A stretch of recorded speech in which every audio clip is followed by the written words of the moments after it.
जय श्री कृष्ण दोस्तों। शारदीय नवरात्रि आ चुकी है।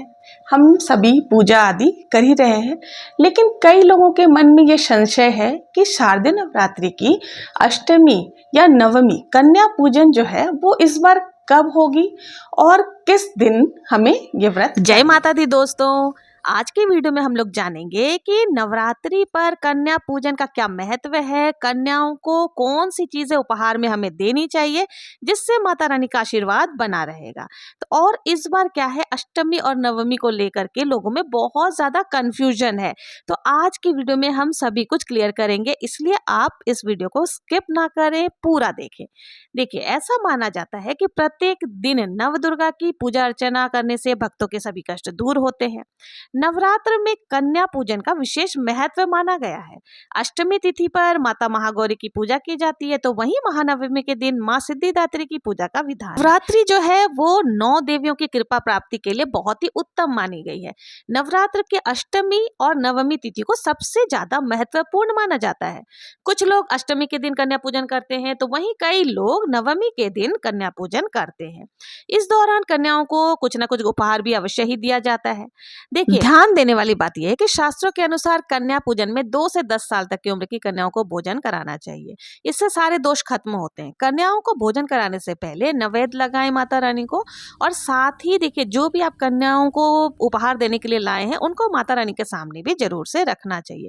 उसके बाद ही हमें कन्याओं का मुंह मीठा करवाने के बाद ही जो भी है वो गिफ्ट में देना चाहिए।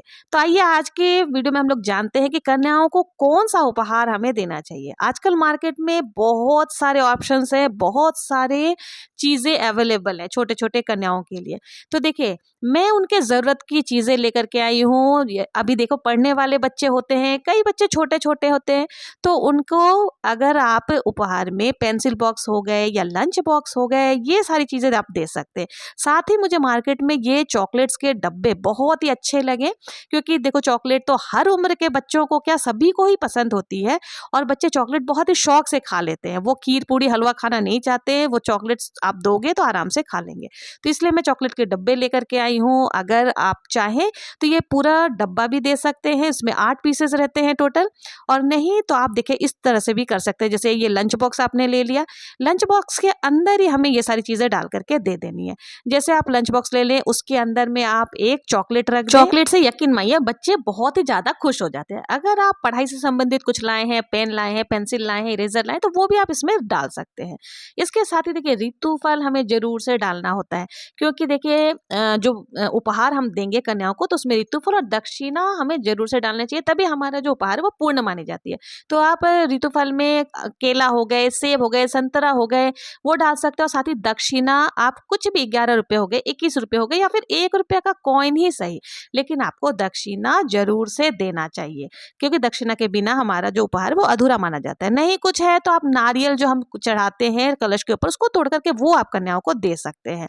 तो इस प्रकार से। और देखिए, एक लंच बॉक्स का एक फायदा क्या है कि अगर बच्चे खाना नहीं खा रहे, कई बच्चे नहीं खाते क्योंकि बहुत सारे घरों में खाना खा करके आते हैं, तो उनको आप लंच बॉक्स के अंदर में ही थोड़े से हलवा, थोड़ा सा खीर, थोड़ा पूरी और चने डाल करके भी आप दे सकते हैं। अब देखिए, आप चाहें तो पेन भी दे सकते हैं। अब मुझे तो लंच बॉक्स बहुत ही अच्छे लगे, और मुझे ऐसा लगा कि ये बच्चों के काम आ सकते हैं। स्कूल बैग हो गए, लंच बॉक्स हो गए, वाटर बोतल मैंने पिछले साल बांट दिया था, इसलिए इस बार मैं लंच बॉक्स लेकर के आई हूँ। और पेंसिल बॉक्स भी बहुत ही यूजफुल होते हैं। तो बच्चों के ऐसी चीजें देनी चाहिए जो उनको पसंद आए, उनके काम आए। साथ ही देखो, बच्चों को सजने संवरने का काफी शौक होता है, क्योंकि वो माता की रूप ही होती है। तो इसलिए आप कोशिश करें, अगर आप क्लचर्स बहुत सारे सुंदर सुंदर मार्केट में मिलते हैं, या फिर बेबी क्लिप्स आती हैं वो मार्केट में मिलते हैं, तो वो भी आप दे सकते हैं। हेयर बैंड्स हो गए, हेयर बैंड तो पसंदीदा होता है छोटे बच्चों का, तो आप डिजाइनर हेयर बैंड्स मिलते हैं तो वो आप ला सकते हैं। तो ये सारी चीजें हैं जो कि आप उनको गिफ्ट में दे सकते हैं, और वो उनके काम भी आएंगे, और साथ ही वो बहुत ही खुश होकर के जाएंगी। तो इस तरह से, जैसे मैंने यहाँ पर तैयार कर लिया, एक पेन डाल दिया, एक पेंसिल, एक इरेजर, एक चॉकलेट और कॉइन, और साथ ही मैंने जो है इसमें चम्मच, ऑलरेडी चम्मच इस टिफिन बॉक्स के अंदर ही था, तो वो चम्मच भी हमने इसमें डाल दिया है और ये मैं कन्याओं को गिफ्ट स्वरूप दे दूँ। अब बात कर लेते हैं कि अष्टमी या नवमी किस दिन हमें कन्याओं को जिमाना है और कन्याओं का पूजन करना है। तो देखिए, ज्योतिषाचार्य के अनुसार इस बार अष्टमी तिथि जो है वो 10 अक्टूबर को दोपहर 12:30 बजे से आरंभ हो रही है। 11 अक्टूबर को दोपहर 12:06 बजे समाप्त हो रही है। अष्टमी तिथि के समाप्त होते ही नवमी तिथि शुरू हो जाएगी, जिसका समापन 12 अक्टूबर को सुबह 10:57 पर होगा। उदया तिथि के आधार पर इस बार अष्टमी और नवमी तिथि का व्रत 11 अक्टूबर 2024 को एक ही दिन रखा जाएगा। इस आधार पर महाअष्टमी और महानवमी की जो तिथि है 11 अक्टूबर को रहने वाली है। इसी दिन हमें कन्याओं का पूजन भी करना है। तो अष्टमी के दिन 11 अक्टूबर को सुबह 7:47 से लेकर के 10:41 तक कर सकते हैं। इसके बाद दोपहर में 12:08 से लेकर 1:35 तक आप कर सकते हैं। तो ये थी कन्या पूजन के समय। अब जान लेते हैं कि कितने वर्ष की कन्या के पूजन से कौन सा फल की प्राप्ति हमें होती है। तो देखिए, भविष्यता पुराण के अनुसार कई बार 2 साल की जो कन्या होती है उसे कौमारी कहा जाता है। उनकी पूजा से दुख और दरिद्रता खत्म होती है। 3 साल की जो कन्या होती है उसे त्रिमूर्ति कहा जाता है। त्रिमूर्ति के पूजन से धन्य धान्य का आगमन और परिवार का कल्याण होता है। 4 साल की जो कन्या होती है वो कल्याणी मानी जाती है। इनकी पूजा से सुख समृद्धि मिलती है। 5 साल की कन्या जो होती है वो रोहिणी मानी गई है। इनकी पूजा से रोग मुक्ति मिलती है। और 6 साल की जो कन्या होती है वो कालिका का प्रतीक होती है। उनकी पूजा से विद्या और राजयोग की प्राप्ति होती है।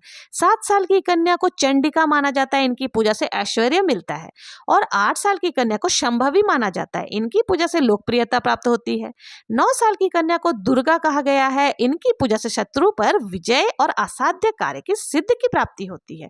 10 साल की कन्या सुभद्रा मानी जाती है। सुभद्रा के पूजन से मनोरथ पूर्ण होते हैं और सुख समृद्धि की प्राप्ति होती है। तो ये थे कि कितने वर्ष की कन्या का पूजन करने से हमें कौन से फल की प्राप्ति होती है। तो कन्या पूजन के साथ ही आपको एक लांगूर की भी पूजा जरूर से करनी चाहिए, क्योंकि लांगूर जो होते हैं वो भगवान भैरव बाबा के स्वरूप माने जाते हैं। तो इसलिए कन्याओं के साथ में आपको एक छोटे बालक को भी भोजन करा करके उनको भी उपहार स्वरूप कुछ भी भेंट जरूर से आपको देना चाहिए, तभी आपकी पूजा जो है वो पूर्ण मानी जाएगी।